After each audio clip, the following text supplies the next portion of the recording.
It is happy hour and we have places to be. So let's go. On the way, we're gonna discuss this week in Imola and what bets we have down already for the F1 race coming up. We did them this morning, and beyond betting the way I bet sports, looking at line movement, where the public is betting, where sharp money is, and following that, F1 sports betting is basically completely new to me. We got really lucky last week. We won both of the bets that we placed, and I really think that my success thus far has been attributed to my obsession over the Netflix show. Some weekends are good, some weekends are bad.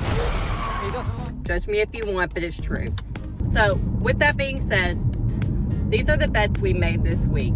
In our opinion, we're a group, we're one. We believe that these bets are damn near locks, okay? We put 1 unit on Lewis Hamilton to beat his teammate Bottas. So I think I bet 10 to win 5, but how many times has Bottas beaten Lewis Hamilton, his teammate? He's the second driver, so it just doesn't happen. Low risk, low reward, but it seems like a lock. And like I said, we're getting our feet wet with F1, so that's the reason we're focusing on low risk, low reward, but like just generally it bets.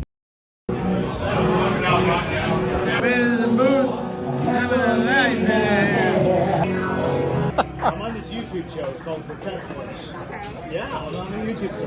You don't know this, but I'm on YouTube. Okay. I think that's what he's doing right now. Okay. It's called content. It's called content. The name of my YouTube show is called Successful-ish.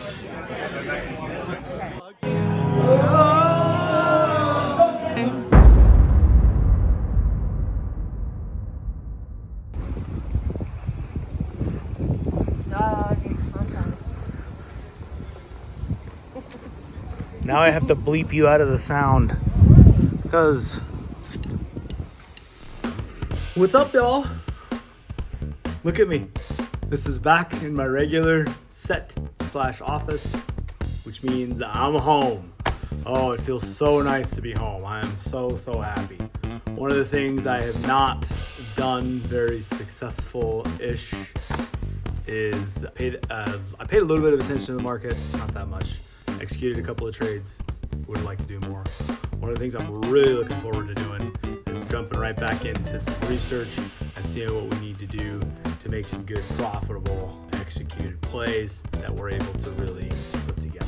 So happy to be back. Just want to check in with y'all and say, hey y'all. I can ditch my southern twang now, I think. So anyway, that's it. And we're up. I broke back into the 1,000 range. I'm sitting at 1,100 and some change. Successful trade with board drilling. It didn't do what I predicted it would do, but it did come up and I came out on top. Pretty excited about that. I have to think about what the next move is. The market just sucks. It sucks. God. So I don't know what to say right now. I mean, stay tuned. And when I get home, maybe I can figure it out. I don't know. The next day. Oh, hey, it's you again. I'm back. Sorry. I meant to talk to you guys last night. Anyways, it has been a struggle. I don't think the idea behind this experiment to see how far we can grow $1,000 in a year with a side hustle is supposed to be this hard. But I'm switching. I'm switching it up. Still gonna be a side hustle, but I'm not doing this stock market thing. Let me think on it a little while longer, and I'll tell you guys what I decided to switch to. It was a rougher than average week at work. I had to get this grease trap, that's what this big rectangular cement thing is, into this hole on the right. And one craner after another wasn't big enough or hefty enough to pick the damn thing up. So we decided it was time to get out of town and take a little break. When you live in Jonesboro, that means going to Tunica.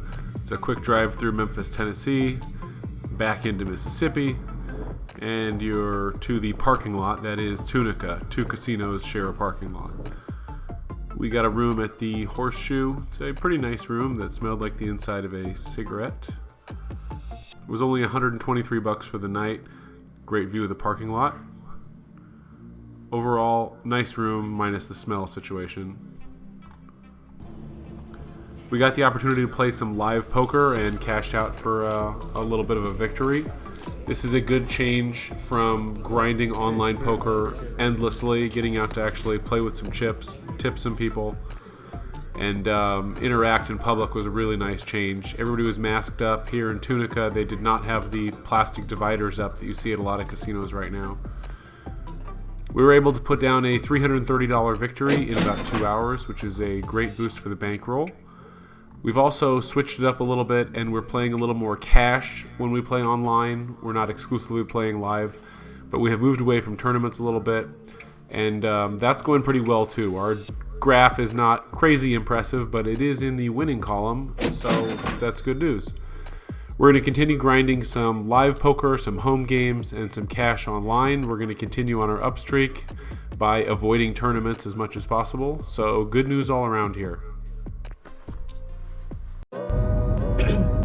The second bet that we made is sort of a redemption for us to get back at something we knew in our heart of hearts was going to happen. And that is that Haas was definitely going to be out of the race last week. And they were the first person kicked out of the race last week.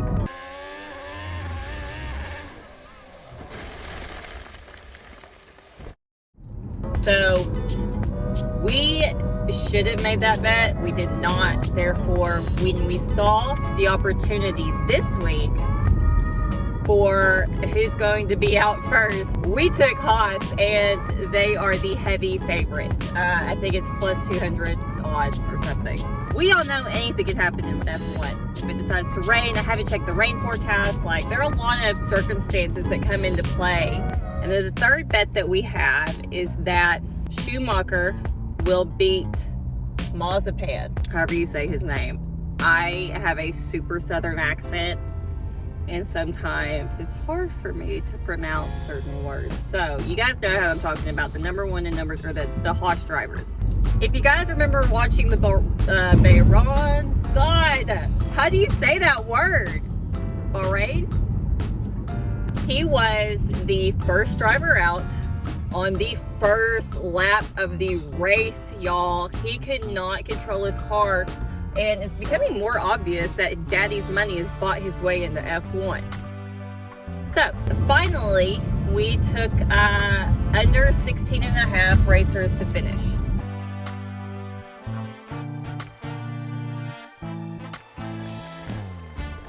We did Hamilton to beat Bottas, Schumacher to beat Nikita, what's his last name? Mazepan. We chose Haas to be the first team out, and we chose there to be under 16 and a half drivers. So that's our plans this weekend for F1, and so we're about to go to happy hour. So guys, let's go to happy hour and I'll show you what we're gonna get.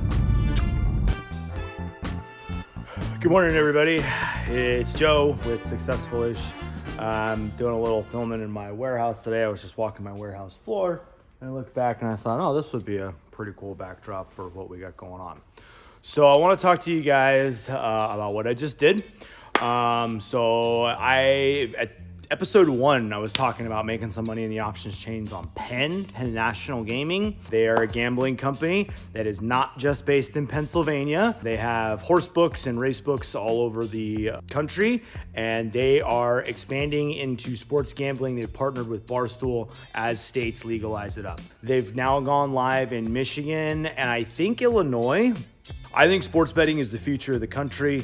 People love betting on sports. There's really no reason not to be in it. The problem is at the beginning of the show, I don't really know what the hell I was doing. Probably still don't know what the hell I was doing, but I didn't really have a grasp or an understanding of it. The price of Penn shot up to $140 as recently as a month ago, and it's retraced all the way back down to $102. I still think it's a long-term play and it's great. So what I did was went a couple months out and I purchased the 130 calls.